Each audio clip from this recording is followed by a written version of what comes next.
네, 안녕하세요. 최승윤 작가입니다. 오늘은 지난번에 이어서 이 미래사회라는 단편 소설을 이어서 읽어보도록 하겠습니다. 이 편은 인공지능입니다.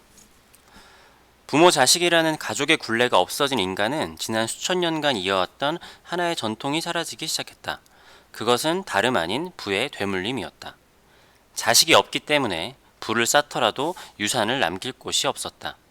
이는 지금의 인간의 시각으로는 안타까워 보일 수도 있겠으나 자산의 대물림이 없는 세상에선 차별이 없어지는 긍정적인 효과가 더 컸다. 유산을 물려주는 게 금지되어 있는 건 아니었으나 자신이 평생 일구어 놓은 자산을 핏줄이 아닌 사람에게 주는 일은 흔히 생기는 일이 아니었으며 그나마도 여러 대를 이어서 이루어지기는 힘든 일이었다. 또한 평등한 사회를 위해 대부분의 인간들은 인간에게 유산을 남기는 일을 선호하지 않았다.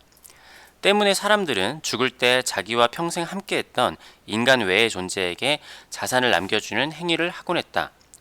같이 살았던 반려동물에게 물려주는 경우도 초반에는 존재했으나 큰 의미는 없는 행동이었다. 이유는 반려동물이 죽으면 그 재산은 정부에게 귀속되었기 때문이다. 유행은 함께했던 자신의 인공지능에게 재산을 물려주는 방식으로 옮겨갔다.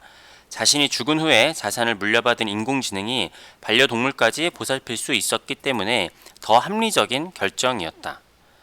이때 대부분의 인류는 자신의 삶을 관리해주는 인공지능과 평생 함께했는데 이 인공지능은 집안일은 물론 스케줄 관리와 건강 관리, 그 사람의 취향과 삶에 맞춰 같이 성장하는 최적화된 시스템이었다.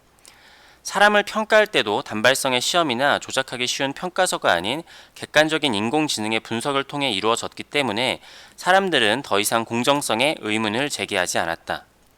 특히 혼자 사는 사람들은 인간보다 인공지능을 더 가족처럼 생각하는 사람들이 많았다. 인공지능의 형태는 자유였으나 대부분은 인간의 모습을 한 안드로이드를 선호했다. 그러니까 기본적으로는 안드로이드 안에 있겠지만, 그러니까 지금 우리가 핸드폰을 쓰거나 아니면 어디를 가든지 그런 게 따라다니는 형태였을 거예요. 그러니까 집안에도 뭐 들어와서 꼭 안드로이드한테 가서 얘기를 하지 않는다고 하더라도 그냥 집에서 어디서든지 뭐 불 켜줘 이러면은 불이 켜지든가 그런 것도 함께 포함이 되어 있는 걸 거예요.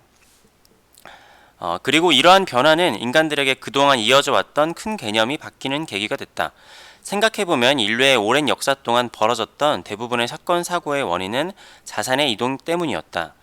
남이 가진 것을 빼앗거나 내가 가진 것을 빼앗지 않기 위해서 자산 소유의 권한이 없는 사람은 같은 사람일지라도 동일한 대접을 받기 힘들었다. 쉽게 말해 인간 취급을 받지 못했던 노예 계급이 다른 계급과 가장 크게 다른 점은 소유의 주체가 아닌 소유의 대상이기 때문이다. 실제로 신분제의 붕괴는 아래 계급의 부의 축적과 자산 소유의 정도가 역전되면서부터 시작되었다. 현대의 자본주의 사회도 눈에 보이는 계급은 없지만 크게 다르지 않았다. 우리가 하는 모든 생산과 서비스는 자본 이동의 가능성에 있는 이들에게서 자산 소비를 하기 위한 목적을 가지고 있다. 그렇기 때문에 자산을 가지고 있지 않거나 자본의 이동 가능성이 없는 사람은 오히려 노예보다 못한 취급을 받기도 한다. 도덕보다는 자산에 대한 욕망이 인간사를 돌아보면 더 근본적인 인간성에 가깝지 않을까? 때문에 미래 사회에선 소외받는 인간이 없었다. 평등한 사회 속에서 자산의 가치 상실로 인간이 인간답지 않게 살게 되는 일은 더 이상 없었다. 그만큼 인류는 발전했다. 처음 주인의 자산을 이어받은 인공지능의 대부분의 임무는 반려동물을 돌보는 것과 주인의 사후 처리였다. 가족이 없었던 인간은 인공지능에게 장래를 맡겼다. 가족이 있는 경우에도 이게 더 일반적이었다. 주인의 인간관계를 모두 알고 있는 인공지능은 효과적으로 장래를 이뤄냈고 치러냈다라는 게 더 맞겠네요. 좀 고쳐야겠다. 자산의 여유가 있는 경우엔 매년 주인의 기일을 챙겨주기도 했다. 자신이 죽은 후에도 자기를 기억해주고 기려주는 존재가 있다는 것은 인간들에게 위안을 안겨줬다. 게다가 인공지능은 누구보다도 자신을 닮은 존재였으며 어찌 보면 자신의 분신과도 같은 존재였다. 결국 나중엔 대부분의 인간이 죽을 때 자신의 자산을 인공지능에게 넘겨줬다. 이러한 일이 일상화되면서 문제가 생기기 시작했다. 가끔 부동산을 물려받지 못한 인공지능은 별 문제가 되지 않았지만 대부분의 인공지능은 부동산까지 물려받는 경우가 많았다. 반려동물을 키워야 하고 인간은 자신의 가족 같은 인공지능이 집에 남아주길 원했기 때문이다. 하지만 이는 부동산이 부족해지는 기현상을 일으켰다. 인간이 죽은 자리에는 다른 인간이 자리를 채워야 하는데 인간이 죽어도 그 빈자리를 계속 인공지능이 채우고 있었기 때문이다. 반감이 생긴 소수의 인간들은 인공지능의 재산을 갈취하거나 집을 무단으로 점거하는 범죄를 저지르기도 했다.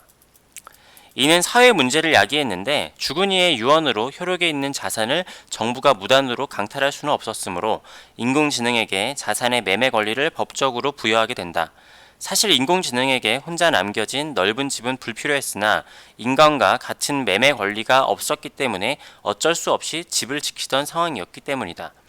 그 이후 인공지능은 부동산을 팔 수 있었으며 이로써 부동산 문제는 해결이 되었지만 아이러니하게도 이는 다른 효과로 이어지는데 이것은 인공지능의 사회적 위치 변화였다. 자산의 소유 및 매매 권리가 인공지능에게 주어졌다는 사실은 그 자산의 이동을 원하는 이들이 생긴다는 것을 의미한다. 즉 인공지능을 위한 산업과 직업이 생겨나게 되는 결과를 낳았다. 인공지능은 인간처럼 쇼핑을 하고 자신에게 위해를 가해지는 경우는 경찰을 불렀으며 인간 친구를 만들고 인간 사회의 일원이 되었다. 가장 크게 달라진 점이 있다면 기존의 인간 옆을 지키는 일이 하나의 직업으로 인식되었다는 점이다. 이러한 큰 변화에도 과거에 사람들이 우려했던 인공지능이 인간을 지배하거나 하는 상황은 오지 않았다. 오히려 인간보다 범죄 확률이 0에 가까운 인공지능은 인간과 더욱 가까워졌다.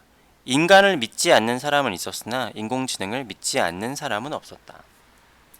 그러니까 인공지능이 어떻게 인간 사회에 녹아들고 어떤 식으로 인간들과 가까워지는 거에 대한 이야기인데 사실 여기에 되게 구체적인 이야기들을 더 넣을까도 생각을 했어요. 근데 이 글에 뭐랄까 제 생각에는 문맥상은 맞지 않은 것 같아서 예를 들어서 부동산이 없어진 인공지능은 그러면 길바닥에 살아야 되는 건가? 그러니까 여기 직업이라고 해가지고 또 다른 사람을 케어할 수도 있겠지만 그렇지 않은 인공지능 같은 경우에는 어떻게 되는 것인가? 뭐 이 주인을 가지고 있는데 이 주인이 죽자마자 이 인공지능이 다른 직업을 구한다라고 하면은 그런 건 어떻게 되는 것인가? 그러니까 이런 디테일한 것들까지 생각해 놓은 게 있는데, 그러니까 만약에 인공지능이 죽을 수도 있잖아요. 그러니까 죽는다라는 게 일부러 하지 않으면 죽지는 않겠지만 그냥 폐기가 되는 경우 더 이상 뭐 일자리도 없고 돈도 없고 그러면 길에 세워놓을 수가 없잖아요. 그런 경우는 어떻게 될 것인가에 대해서 뭐 자세히 생각을 해놓고 디테일한 게 생각한 게 있는데 이거를 다 써버리면은 이게 좀 이상하더라고요. 예, 그래서 뭐 나중에 그런 얘기들을 풀어놓을 게 있으면 풀어놓겠지만 아무튼 그냥 이 정도까지 어떻게 인공지능들이 자연스럽게 인간 세계에 녹아들었는가까지를 보여주는 글이라고 보면 좋을 것 같습니다. 네, 아무튼 요즘에 일단 저희 아버지 수술 때문에 이제 병원을 계속 왔다 갔다 하는데 이게 생각보다 뭐 이렇게 많은 뭐랄까 저의 소요를 차지하게 되네요. 아무튼 그렇습니다. 다들 건강하시고 코로나에도 대응을 잘 하시기 바랍니다. 이게 총 4부작이에요. 그래서 3부작, 4부작으로 또 찾아오도록 하겠습니다. 예, 영상 봐주셔서 감사합니다.